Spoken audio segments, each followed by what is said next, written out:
The killer secured the bomb to the car and quickly took off. The bomb started a countdown the moment it was loaded, but Mark was unaware of it and continued to drive the car at a leisurely pace. Suddenly a bee got into the car and Mark waved his hand but could not get rid of it. It didn't take long for the bee to enrage Mark, so he pulled the car to the side of the road, got out and started waving his hand frantically to drive the bee away, but he didn't even see the bomb in the back of the car. Mark saw the bee land on top of the bumper and immediately took off his shoes and prepared to swat it.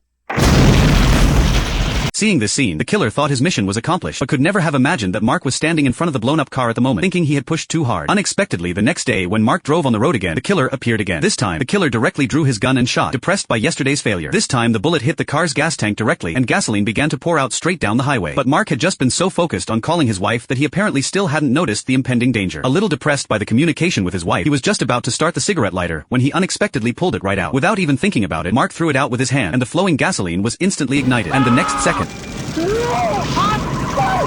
violent explosions resounded all around. However, Mark was so focused on what his wife had just explained that he didn't even pay attention to what was happening behind him. Fortunately, the killer jumped out of the car in time and retrieved his life. But at this moment, he had already listed Mark as the top dangerous mission. 2 consecutive failed operations, so the officer was very upset, ordered Johnny to make sure to quickly complete the task. And at this moment Mark arrives at the gas station. He will not even think that he is about to be in big trouble. Johnny brings in a top-notch assassin this time to make sure everything is in order. Meanwhile, the mechanic discovers a hole in the gas tank of Mark's car, but Mark doesn't take it seriously. The master had to stick gum from his mouth to the hole. Mark came aside to prepare to wash his hair, not realizing that the killer behind him was ready. He poured poison on top of the handkerchief, then quietly approached Mark, but suddenly the